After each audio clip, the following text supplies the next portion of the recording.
நிலைமை இப்படி இவ்வளோ இதுவாக வந்து சிக்கல் வந்து தமிழ்நாடு கெஞ்சி கேட்டுக்கொண்டதுன்ற நிலைக்கு கொண்டு வந்து நிறுத்திருக்கீங்க. ஏன் இந்த அரசியல்? ஏன் இந்த அரசியலுக்கு ஆலோசனை சொன்னது யார்? எல்லோரும் எதிர்க்கிறார்கள். திமுக வலுவாக இப்படி போகக்கூடாது, இப்படி நடக்கக்கூடாது. பாகிஸ்தானில் இருக்கிறவங்க கூட வந்து பேசலாம். இந்த திமுக பேசுகிறப்ப மட்டும் எரிச்சு வரும். ஏன்னு கேட்டிங்கன்னா, இது அத்தனைக்கும் பிள்ளையார் சொல்லி போட்டது திமுக இந்த மகராசன் தான். இந்த கட்சி மட்டும் ஒன்று இல்லாமல் இருந்திருந்தாக்கா, அல்லது இவங்க முரசொலியில் பிடிச்சி பேனா பிடிச்சி எழுதாமல் விட்டுருந்தாருன்னா கருணாநிதி பிரச்சனை கொஞ்சம் கிட்டத்தட்ட சுமூகமாக போயிருக்கும். அதனால் பேசி முடிச்சுட்டு கிட்டத்தட்ட நம்ப மாட்டீங்க 350 டிஎம்சி தண்ணீர் தமிழகத்துக்கு தருவதாக அன்றைக்கி இந்த பெரிய சிக்கல்லாம் இல்லை. 77 சுமூகமாக பேசி முடித்து தண்ணி கொடுத்துடலாம். அந்த கட்சி வெற்றி பெற வேண்டும் என்பதில் காட்டின அக்கறை அவங்களுக்கு ஏன் வந்தது? தொழில் பிஸ்னஸ் ஏன்னா அவங்களுக்கு இருக்குதாங்க. அதில் காட்டின அந்த அக்கறையை தண்ணி பிரச்சனையை பேச மறந்துட்டார் ஸ்டாலின். உங்கள் லட்சணம் இந்த மாதிரி வச்சுக்கிட்டு விஜய் வந்து அங்கே போகக்கூடாது, தண்ணி பிரச்சனை பேசி முடிக்கணும். நீங்கள் குரல் கொடுக்காதீங்க, எல்லா கட்சிகளும் குரல் கொடுக்கணும். ஏன்னா நீங்கள் பண்ணது முழுக்க துரோகம். அந்த தண்ணி பிரச்சனை சீக்கியர்கள்லாம் வந்துட்டு அங்கேயே டென்ட் அடிச்சுட்டு ரோட்டிலே படுத்துட்டு நடத்துகிற போராட்டம் அந்த மாதிரி இருக்குமா, இல்லை எந்த மாதிரியான போராட்டம் அப்படின்லாம் ஒன்றும் சொல்லலை. ஒரு நெருக்கடிக்குள்ளாக தான் இது இருக்குது.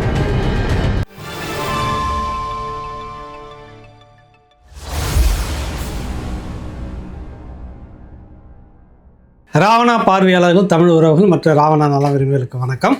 உங்களுடைய தொடர்ந்த பேராதரவுக்கு நன்றி. என்ன சிம்ரன் இதெல்லாம் அப்படின்னு கேள்வி கேட்பாங்கள்ல, அந்த கேள்வி இப்போ நம்ம முதலமைச்சர் விஜய்க்கு தான் பொருந்தும். என்ன ஏது அப்படின்றதுக்கு முன்னாடி இந்த காவிரி தண்ணீர் பிரச்சனை தமிழ்நாட்டுக்கு வர வேண்டியது, அதாவது உச்ச நீதிமன்ற தீர்ப்பு, அதற்கு மேலே காவிரி நதிநீர் மேலாண்மை, அப்புறம் அந்த தண்ணி பஞ்சாயத்தை தீர்க்கறதுக்குன்னு ஒரு நடுவம், இது எல்லாம் சொல்லியும் கூட இப்போ முந்தா நாள் கூட சொல்லியிருக்கிறாங்க 80 டிஎம்சி தண்ணீர் தமிழ்நாட்டுக்கு தரணும். தினசரி 3500 கன அடி தண்ணீர் திறந்து விடணும்.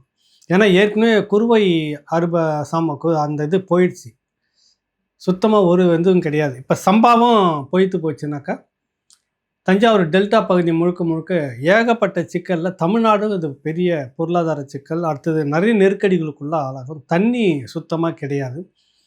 போர்வெல் வச்சுட்டு இருக்கிறவங்க, கிணறு வச்சுட்டு இருக்கிறவங்கன்னா ஓரளவுக்கு இறைச்சி விவசாயத்தை பார்க்க முடியும். ஆற்று பாசனம் அப்படின்றது கேள்விக்குறி, இனி இருக்காது. அதுதான் இப்போ இருக்கக்கூடிய ஒரு நிலைமை. இந்தியாவுக்குள்ளார, ஒன்றுபட்ட இந்தியாவுக்குள்ளார ஒரு மாநிலம், எல்லா மாநிலமும் எல்லா குழந்தைகளும் ஒரே மாதிரின்ற மாதிரி தான் இந்தியாவுக்கு ஒரே சட்டம் தான். ஒரு சட்டத்தை ஒரு மாநிலம் தொடர்ந்து தூக்கி இடது கையால் போட்டுட்ருக்கு. உச்ச நீதிமன்றத்தினுடைய தீர்ப்பு, பல்வேறு நதிநீர் ஆணையத்தினுடைய தீர்ப்பு, பல்வேறு விஷயங்களை தூக்கி தூர போட்டுக்கிட்டே இருக்குது. இந்த நிலையில் இவர் வந்து வழக்கு போடணும் உச்ச நீதிமன்றத்தில். காவிரி மேலாண்மை ஆணையம் வந்துட்டு ஒரு தீர்ப்பை கொடுக்குது. அடுத்தது காவிரி நீர் ஒழுங்காற்றுக்குறை ஒரு பிரச்சனை, ஒரு தீர்வை சொல்லுது. இது எதுவுமே நான் கேட்க மாட்டேன், செய்ய மாட்டேன், நாங்கள் தனி ரகம் என்று கர்நாடகா தொடர்ந்து அடம் பிடிச்சிக்கிட்டு இருக்குதுன்னா எப்படி? சம்பா சாகுபடி நமக்கு வந்தாகணும், அதுவும் இல்லை. குறுவை சாகுபடி போயிடுச்சு அப்படின்னா நீ என்ன ஒரு இறக்கமே இல்லாத ஒரு ஆளாக இருந்துட்டு இருந்தால் எப்படி? இந்தியாவுக்குள்ளே கர்நாடகா இருக்குதா, இல்லை வேறு ஏதாவது நாட்டோட சேர்ந்துக்கிட்டு 2 நாட்டுக்கும் பேச்சுவார்த்தைன்ற மாதிரி போயிட்டுருக்குதா? புரியல. ஒரு தீர்ப்பு, அந்த தீர்ப்பை நான் மதிக்க மாட்டேன் அப்படின்றது. இது வந்து சாதாரணமாக இல்லை. கிட்டத்தட்ட ஒரு நீண்ட நெடிய போராட்டம் நடந்து செல்வி ஜெயலலிதா அவங்களுடைய ஆட்சி காலத்தில் தான் நினைக்கிறேன் 2017 தீர்ப்பு வந்து ஒரு மாநிலமும் எவ்வளோ நேரம்னு நீண்ட நேரம் வாதாடி, இல்லை கேரளா கலந்துக்கிட்டது, பாண்டிச்சேரி கலந்துக்கிடுச்சு, தமிழ்நாடு, அது இப்போ ஆந்திரா, சம்மந்தப்பட்ட எல்லாமே கர்நாடகா, பெரும் விவாதம் நடந்து அப்புறமா தான் தீர்ப்பை கொடுக்குறாங்க எவ்வளோ தண்ணி வரணும் போகணும்னு. இந்த நிலையில் வந்துட்டு செய்ய மாட்டான் அப்படின்னு சொன்னோடனே திரும்பவும் சட்ட நடவடிக்கை தான் சரியாக இருக்குமோ ஒழிய, முதலமைச்சர் இந்த நேரத்தில் கர்நாடகாவுக்கு போயிட்டு கர்நாடக முதலமைச்சர் டி.கே. சிவகுமார் நேரில் பார்த்து பேச்சுவார்த்தை நடத்தி 2 இதுக்கும் முடிச்சுட்டு வரலாம் அப்படின்ற எண்ணத்தில் சொல்லியிருக்கிறார். நல்ல எண்ணம், வரவேற்கலாம். அங்கே வந்து 1.5 கோடி தமிழர்கள் இருக்கிறாங்க. ஒரு சென்சிட்டிவாக விஷயத்தை மாற்ற வேணாம், போயிட்டு சுமூகமாக பேசிட்டு அதனால் அந்த ஒரு பதட்டமான ஒரு சூழ்நிலை மட்டுப்படும் அப்படின்ற ஒரு எண்ணத்தோடு நீங்கள் செய்கிறீங்க, வரவேற்கக்கூடியது, இல்லைன்னு சொல்ல வரல. ஆனால் தண்ணி பிரச்சனை பேசி முடிக்க முடியுமா? நீதிமன்றம் சொல்லி கேட்காததை, கடந்த காலங்களில் பல பேர் பேசி கேட்காததை இவர் இப்போ டி.கே. சிவகுமார் கேட்டுவிடாரு. அவர் மாநில முதலமைச்சராக அங்கே ஆட்சி செய்யணும். அதில் வந்து குறியாக இருக்கிறாங்க. அங்கே எல்லா கட்சிகளும் தண்ணி கொடுக்கக்கூடாதுன்றதுல ஒன்றா நிற்குது. இங்கே இருக்கிற கட்சிகள் எப்படி இருக்குது? அதுதான் கேள்வி. இப்போ இங்கே இருக்கக்கூடிய கட்சிகள் கூட்டணியை பார்த்துக்கிட்டு தான் பேசுது. திரும்பி ஆளை பார்த்துக்கிட்டு பேசுகிற மாதிரி கூட்டணியை பார்த்துக்கிட்டு தான் பேசுகிற பேச்சாக இருக்குது. இந்த நிலையில் முதலமைச்சர் கர்நாடகாவுக்கு போக போகிறேன் அப்படின்னு அறிவிக்கிறோன்னு இது சம்மந்தமாக எல்லாம் கேட்குறாங்க. ஒரு நீர்வளத்துறை அமைச்சர் புஷி ஆனந்த், கட்சியினுடைய பொதுச் செயலாளர், தார்மீக பொறுப்பு நிறைய இருக்குது. நீங்கள் தண்ணிக்கான அமைச்சர், அடுத்தது கட்சியினுடைய பொதுச் செயலாளர், மிக முக்கியமான ஒருத்தர். நீங்கள் வந்து ஒரு குறைந்தபட்சம் பதிலை சொல்லணும் மீடியா கிட்ட, மக்களுக்கு. அது மீடியான்றதில் மக்களுக்கு பதிலை சொல்லணும். முதலமைச்சர் அங்கே போகிறாரா இல்லையா, தண்ணியை பிரச்சனை நீங்கள் கேட்டு வாங்குவீங்களா இல்லையா, சட்ட நடவடிக்கை எதனா எடுக்க போகிறீங்களா இல்லையா, இதுதான் கேள்வி. முதலமைச்சர் கர்நாடகாவுக்கு போகிறாரு போகலை, ஏதோ ஒன்று பதில் சொல்லணும். நாங்கள் சட்ட நடவடிக்கையை மேற்கொள்வோம். இல்லைன்னா குறைஞ்சபட்சம் இருக்கிறதுக்கு ஏமாத்துறதுன்னு பூ சுத்துற வேலை ஒன்று இருக்குல்ல, அனைத்து கட்சி கூட்டம் உடனே ஆரம்பிச்சிடுறது. அதாவது ஒன்று சொல்லி இப்படி எது ஒன்றையும் சொல்லாமல் ஓடி வண்டியில் உட்காந்துட்டு போகிற ஒரு பரிதாப நிலை அந்த அமைச்சருக்கு யார் ஏற்படுத்தி கொடுத்தாங்க? அவருக்கு வந்து வாக்கு போட்டிருக்காங்க, மக்கள் பிரதிநிதியாக தேர்ந்தெடுத்துருக்காங்க, ஒரு அதிகாரம் கிட்டத்தட்ட கையில் கொடுத்துருக்காங்க அந்த ஆட்சி அவங்கக்கிட்ட. கட்சியினுடைய பொதுச் செயலாளர் வாய் திறந்து பேச வேண்டிய அந்த நிலைமை இல்லாமல் மௌனமாகவே வந்து நான் மீடியானா என்ன நீ அவங்க கத்திக்கிட்டே வர்றது எதுக்கு வராங்க சொல்லுங்கள், புரியல எனக்கு. மக்களுக்கான ஒரு பதில், உங்களுடைய குரல் என்ன? கர்நாடகாவுக்கு என்ன சொல்ல போகிறீங்க? முதலமைச்சர் போகிறாரா இல்லை, இதுதான் கேட்கணும். நம்ம முதலமைச்சர் ஜோசப் விஜய் அவர்களும் இந்த கிட்டத்தட்ட 4-5 நாட்களாக இது நடந்துக்கிட்டே இருக்குது. இவர் பாட்டுன்னு நேராக கோட் சூட்டு மாற்றின்னு வராரு, இப்படி குறுக்கு நெடுக்க போகிறாரு, இப்படி வராரு, மெட்ரோ ட்ரெயின் ட்ராக்கில் போகிறாரு வராரு, கையை அசைக்கிறாரு, எல்லாம் பண்ணுறாரு. கரெக்டு தான், இல்லைன்னு சொல்ல வரல. அது எம்ஜிஆர் மாதிரி அப்பப்போ போய் மக்களை வந்து சந்தித்து இது பண்ணிவிட்டு அது ஒரு ஸ்டைல், நீங்கள் செய்யுங்க, இல்லைன்னு சொல்லலை. ஆனால் ஒரு பொறுப்பு கூறல் இருக்குல்ல, கர்நாடகாவுக்கு செல்கிறேன் இல்லை அப்படின்னு எதுவுமே சொல்லலை. கேட்டிங்களா, அனுமதி வாங்கிட்டீங்களா, 3ஆம் தேதி போக போகிறது உறுதியாக, ஆனால் கிட்டத்தட்ட உறுதி அப்படின்ற மாதிரி தான் சொல்லியிருந்தாங்க. பார்த்தா புலையர்னு உடச்சாச்சு பலூன்னு. கர்நாடகா முதலமைச்சர் டி.கே. சிவகுமார் அவர் சொல்கிறாரு, இது எவ்வளோ பெரிய அசிங்கம் பாருங்கள். அதான் சொன்னேன், என்ன சிம்ரன் இப்படி பண்ணி வச்சுருக்கீங்க, இது அசிங்கமாக இல்லையா அப்படின்ற மாதிரி சொல்லுவாங்கள்ல, அது இப்போ முதல்வர் விஜய்க்கு பொருந்தது. அவர் பேட்டி கொடுக்குறாரு தெளிவாக. தமிழ்நாடு முதலமைச்சர் ஜோசப் விஜய் அவருடைய சிஎம் அலுவலகத்திலிருந்து என்னுடைய தலைமைச் செயலாளரை தொடர்பு கொண்டு தமிழ்நாடு முதலமைச்சர் அவர்கள் கர்நாடக முதலமைச்சர் டி.கே. சிவகுமார் அவர்களை சந்தித்து இந்த பிரச்சனைகள் சம்பந்தமாக கொஞ்சம் டிஸ்கஸ் பண்ணி பிரச்சனைகள் குறித்து பேசணும் அப்படின்னு சொல்லி கேட்டிருந்தார். 3ஆம் தேதி வருவதற்காக ஒப்புதல் கொடுக்கப்பட்டது. ரெக்வஸ்ட்ன்ற வார்த்தை தான் அவர் சொல்கிறாரு. அப்போ இவங்க வேண்டி கேட்டுக்கிட்டாங்க தமிழ்நாடு அரசு அப்படின்றத அவர் பதிவு பண்ணுறாரு. என்னென்னா, கர்நாடகாவில் இருக்கக்கூடிய எல்லா கட்சிகளும் ஒரு விஷயத்தில் ஒன்றா இருக்கும், தமிழ்நாட்டுக்கு தமிழனுக்கு தண்ணி கொடுத்துடக்கூடாதுன்னு. இவங்க 2 பேரும் ஏதோ பேசுகிறாங்க. கர்நாடக முதலமைச்சர் டி.கே. சிவகுமார் ஏதோ தப்பு பண்ணுறாரோ, இவர் ஏன் அங்கே வழியே கூப்பிடணும் முதலமைச்சரை, இவர் வர சொல்லாமல் அவர் ஏன் வருவார், இப்படின்ற பல கேள்விகள் அங்கே சிக்கலை வந்து அதுவே அரசியலாக வெடிக்குவாங்க. அதனால் ரொம்ப எச்சரிக்கையாக சொல்கிறாரு. அவர் ரெக்வஸ்ட் பண்ணி கேட்டார், திரும்ப கெஞ்சி கேட்டார்னு சொல்ல வர்றாரு கர்நாடக முதலமைச்சர் டி.கே. சிவகுமார். கெஞ்சி கேட்டார் அப்படின்னு சொல்லிட்டு திரும்ப அவங்க கேட்டாங்க. 3ஆம் தேதி சொல்லியிருந்தது. ஆனால் அடுத்தது தான் ட்விஸ்ட்டு. இப்போ நிலைமை சரியில்லை, அதனால் 3ஆம் தேதி சந்திக்க முடியாது என்ற தகவலை கூறிவிட்டேன். தள்ளி வச்சாச்சு. தள்ளி வச்சாருன்னா சந்திக்க முடியாது, இப்போ அவ்வளோதான். இது எவ்வளோ பெரிய அசிங்கம். எப்படியெல்லாம் இங்கே அரசியல் ஆளுமைகள் தமிழ்நாட்டுக்குள்ளார செல்வி ஜெயலலிதா, கருணாநிதி அவர்கள் கர்நாடகத்தில் இருக்கக்கூடிய அந்த முதலமைச்சர் இங்கே வந்து மதித்து பேசிக்கிட்டு இருப்பாங்க. ஏன்னா இங்கேருந்து பிரிஞ்சு போனவங்கன்ற அந்த அடிப்படையில், மூத்தவர்கள் என்ற அடிப்படையில் இங்கே வந்து பேசிக்கிட்டு இருந்தாங்க. நட்புக்காக அங்கே போயிட்டு வர்றது வேறு விஷயம். ஆனால் இப்போ என்ன நிலமைனா, நாம் வலிய சந்திக்கிறதுக்கு நேரம் கேட்டு அவங்க கொடுத்துட்டு இப்போ சூழ்நிலை சரியில்லை, அதனால் இந்த சந்திப்பு இல்லை, 3ஆம் தேதி நடக்காது, ரத்து அப்படின்றது சொல்கிறாரு பேட்டியில். இது எவ்வளோ பெரிய இது, தனிப்பட்ட ஒரு முதலமைச்சருக்கு ஏற்பட்ட ஒரு அசிங்கம் அப்படின்னு நினைக்க முடியாது, அவமானம் நினைக்க முடியாது. இது கிட்டத்தட்ட அப்படி தான், சேம்னு சொல்கிற மாதிரி. இது வந்து தமிழ்நாடு மக்களை வந்து கொச்சப்படுத்தக்கூடிய ஒரு சூழ்நிலை கொண்டு போய் நிறுத்தியிருக்கிற விஜய். இது சட்ட நடவடிக்கை எடுத்து எதிர்கொண்டு போகிறத விட்டுட்டு நான் போய் சந்தித்து பேசிட்டு வரேன்னா, நீங்கள் வேற ஒரு நோக்கமாக கூட இருக்கலாம். ஒரு பதட்ட சூழ்நிலை இருக்கக்கூடாது, போய் ஃப்ரெண்ட்லியாக சந்தித்து பேசிட்டு வந்துடலாம். ஏன்னா அங்கே மெட்ரோ ரயில் போய் அப்படி குறுக்கு நெடுக்கும் விசிட் பண்ணுற மாதிரி அங்கே பண்ணிட்டு வந்துடலாம் நினச்சிருப்பார். தப்பு ஒன்றும் கிடையாது, இல்லை. ஆனால் நிலைமை இப்படி இவ்வளோ இதுவாக வந்து சிக்கல் வந்து தமிழ்நாடு கெஞ்சி கேட்டுக்கொண்டதுன்ற நிலைக்கு கொண்டு வந்து நிறுத்திருக்கீங்க. ஏன் இந்த அரசியல், ஏன் இந்த அரசியலுக்கு ஆலோசனை சொன்னது யார்? தமிழ்நாடு பிரச்சனையை வந்து கொண்டு போய் இப்படி தலைக்குனிய வைக்கிற நிலைமைக்கு யார் உங்களுக்கு அட்வைஸ் கொடுத்தது? இப்படி கேட்க சொன்னதே தப்பு இல்லையா அனுமதியை? இதெல்லாம் ஒரு பக்கம் போயிட்டுருக்கு. கூடவே அதிமுக எதிர்க்கிறது, திமுக எதிர்க்கிறது, எல்லோரும் எதிர்க்கிறார்கள். திமுக வலுவாக இப்படி போகக்கூடாது, இப்படி நடக்கக்கூடாது. இங்கே தான் நமக்கு எரிச்சல் வருது. உலகத்தில் யார் வேணாலும் இந்த விஷயத்துக்குள்ளே வரலாம், பேசலாம். பாகிஸ்தானில் இருக்கிறவங்க கூட வந்து பேசலாம். இந்த திமுக பேசுகிறப்ப மட்டும் எரிச்சல் வரும். ஏன்னு கேட்டிங்கன்னா, இது அத்தனைக்கும் பிள்ளையார் சொல்லி போட்டது திமுக இந்த மகராசன் தான். இந்த கட்சி மட்டும் ஒன்று இல்லாமல் இருந்திருந்தாக்கா, அல்லது இவங்க முரசொலியில் பிடிச்சி பேனா பிடிச்சி எழுதாமல் விட்டுருந்தாருன்னா கருணாநிதி, பிரச்சனை கொஞ்சம் கிட்டத்தட்ட சுமூகமாக போயிருக்கும். பிரிட்டிஷ் ஆட்சி காலத்தில் போடப்பட்ட அந்த ஒப்பந்தம் 1974 முடிவுக்கு வருகிறது. அப்போ ஒப்பந்தம் போட வேண்டிய நேரம், சரியாக அந்த நேரம் பார்த்து இழுக்கடிச்சதே கருணாநிதி தான். ஏன்னா டெல்லியில் இந்திரா காந்தியினுடைய ஆசீர்வாதம் இவருக்கு கிடைக்கணும். கிட்டத்தட்ட எம்ஜிஆரை வந்து கைக்குள்ளே எடுத்துக்கிட்டு இருக்காங்க இந்திரா காந்தி. ஆனால் நமக்கு ஒரு அனுசரணையாக வரணும் அப்படின்றதுக்கு தமிழ்நாடு அரசு சார்பாக அப்போது வழக்கு வந்து உச்சநீதிமன்றத்தில் போட்டிருந்தாங்க. கூடவே முரசொலி மாறன், மூப்பனார், இவங்கெல்லாம் விவசாயிகள், இவங்கெல்லாம் சேர்ந்து ஒரு வழக்கு போட்டிருந்தாங்க. அந்த 70 நாள் அந்த காலக்கெடு வர வரைக்கும் இருந்துட்டு தேதி முடிஞ்சிச்சுனாக்கா, இப்போ 2 பேரும் ஒரு ஒப்பந்தம் போட்டுக்கிறோம், இந்த தேதிக்குள்ளாக நான் இந்த தொகையை கொடுத்து விடுகிறேன் அப்படின்னு ஒரு சீலிங் டேட் இருக்கும்.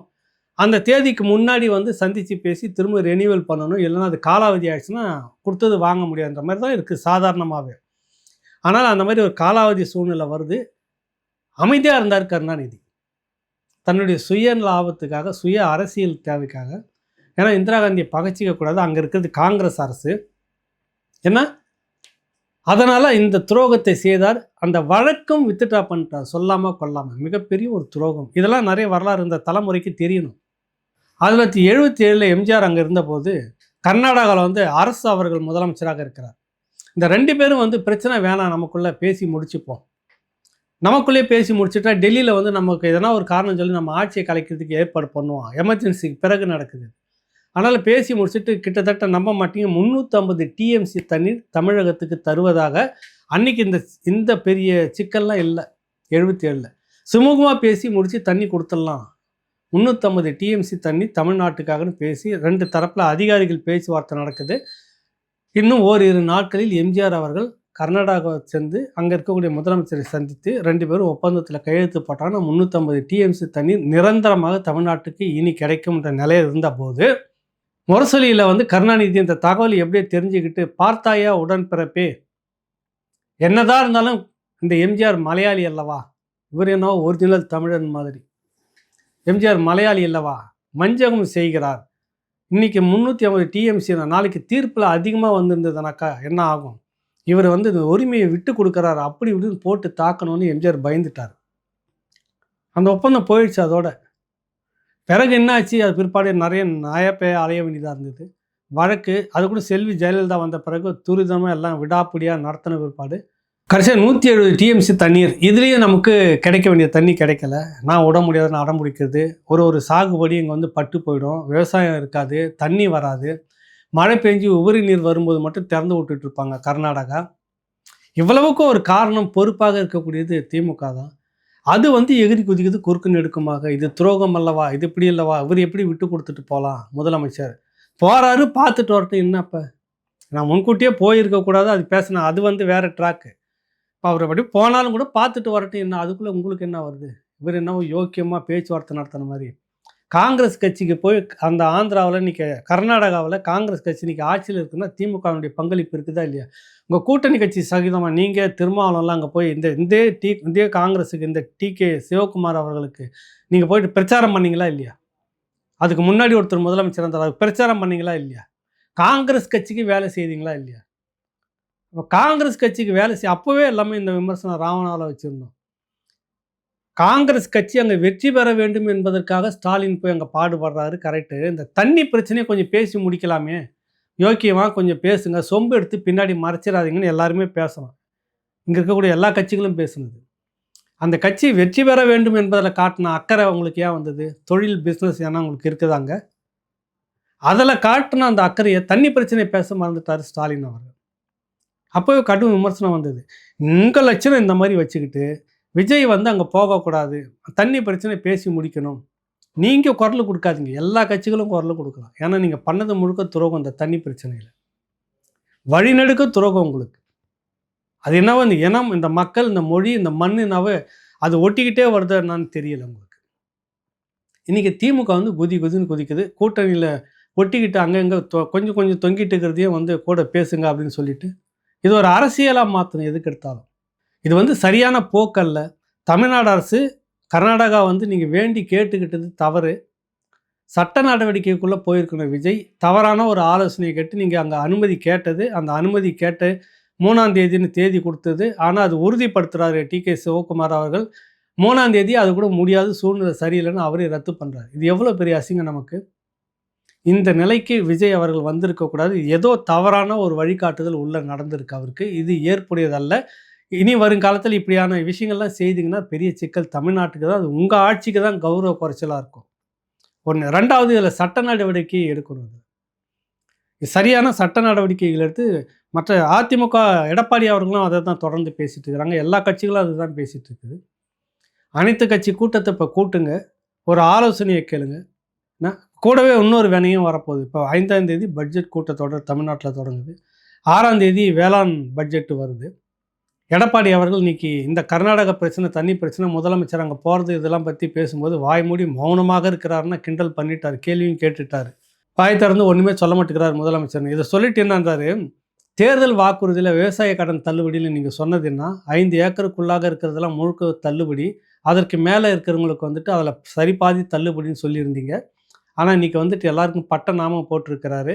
இது ஏற்புடையதல்ல. அந்த பட்ஜெட்டில் 6ஆம் தேதி முழுக்க முழுக்க விவசாய கடன் தள்ளுபடி என்றால் மட்டும் அமைதியாக இருக்கும் தமிழ்நாடு. இல்லைனாக்கா தமிழ்நாடு முழுக்க அதிமுக விவசாயிகளை திரட்டி மிக பெரும் ஒரு போராட்டத்தை முன்னெடுக்கும். அந்த போராட்டம் அந்த டெல்லியில் நடத்துவாங்கள்ல, சீக்கியர்கள்லாம் வந்துட்டு அங்கேயே டென்ட் அடிச்சுட்டு ரோட்டிலே படுத்துட்டு நடத்துகிற போராட்டம் அந்த மாதிரி இருக்குமா, இல்லை எந்த மாதிரியான போராட்டம் அப்படின்லாம் ஒன்றும் சொல்லலை.